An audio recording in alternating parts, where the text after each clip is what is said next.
Hi hello friends, welcome back to my YouTube channel Moni Kiran vlogs. ఈ రోజు వీడియోలో పిల్లలకి ఎంతో ఇష్టమైన పొటాటో చిప్స్ ఎలా తయారు చేయాలో ఈ వీడియోలో చూసేద్దాం. ఈ రోజుల్లో పిల్లలందరూ బయట దొరికే లేస్ ప్యాకెట్నే బాగా ఇష్టపడుతున్నారు కదా. అదే ఇంట్లో తయారు చేసుకుంటే చాలా మంచిగా హెల్తీగా కూడా ఉంటుంది. వీటి కోసం ముందుగా మనం కొన్ని పొటాటోస్ని అయితే తీసుకొని వాటినైతే పైన ఉన్న పొట్టు అయితే మొత్తం తీసేయాలి. ఈ విధంగా చూస్తున్నారు కదా, ఈ విధంగా అయితే తీసేయండి. నేనైతే ఒక 3 కేజీలు ఉంటాయి ఈ బంగాళదుంపలు తీసుకున్నా. ఈ చిప్స్ని ఈవినింగ్ టైం స్నాక్స్లో కూడా యూజ్ చేసుకోవచ్చు. మనమైతే బయట కొనుక్కున్న చిప్స్ ప్యాకెట్లో ఒక 5 రూపీస్ చిప్స్ ప్యాకెట్లో 5 చిప్స్ కూడా ఉండట్లేదు.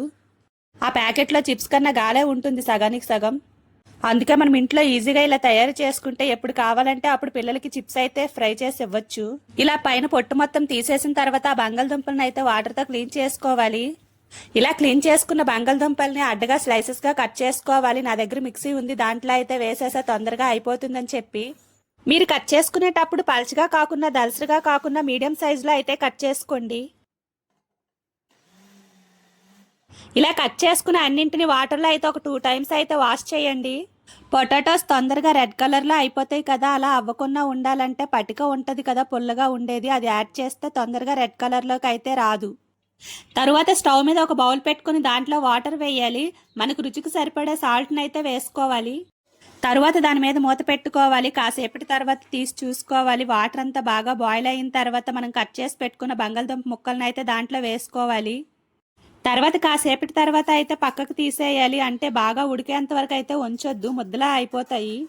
జస్ట్ ఉడకనట్టుగా ఉంటాయి కదా, అప్పుడే పక్కకు తీసేయాలి. అందులో వాటర్ అంతా బయటికి పోయేటట్టు ఉండేలా ఒక జాలిలో అయితే వేసుకొని ఉంచుకోవాలి. మీరు చూస్తున్నారు కదా, ఈ విధంగా అయితే ఉడకాలి. ఇలా ఉడికిన తర్వాత పక్కకు తీసుకోవాలి. వీటిలో వాటర్ అంతా బాగా దిగిపోయిన తర్వాత ఇవి మనం ఎండలో పెట్టుకొని ఆరపెట్టుకోవడమే. అప్పడాలు ఎలా అయితే మనం ఎండలో వేస్తామో అలానే సేమ్. కొంచెం దూరంగా ఆరపెట్టుకోండి, వెంటనే ఎండిపోతాయి బాగా. వీటిని మనం ఎండ ఎక్కువగా ఉండేటప్పుడు పెట్టుకుంటేనే మంచిది, లేదంటే నల్లగా అయిపోతాయి తక్కువ ఎండ ఉన్నప్పుడైతే. నేను మార్నింగ్ 10 గంటలకైతే పెట్టా, సాయంత్రం 5 గంటలు అయ్యేసరికి బాగా ఆరిపోయేవి. చూస్తున్నారు కదా ఈ విధంగా అయితే. వీటిని తీసుకొని ప్లేట్లో పెట్టుకొని ఒక 2 డేస్ ఎండలో పెడితే చాలు, మంచిగా ఆలు చిప్స్ అయితే రెడీ అయిపోతాయి. వీటిని తీసుకొని మనం ఆయిల్లో ఫ్రై చేసుకోవడమే, అంతే సింపుల్గా అయితే పొటాటో చిప్స్ రెడీ అయిపోతాయి. మనకు కావాలి అనుకుంటే ఫ్రై చేసుకున్న తర్వాత చిల్లీ పౌడర్ అండ్ పెప్పర్ పౌడర్ని కూడా యాడ్ చేసుకోవచ్చు స్పైసీగా తినేవాళ్ళైతే. మీరే చూస్తున్నారు కదా, సింపుల్గా పొటాటో చిప్స్ అయితే రెడీ.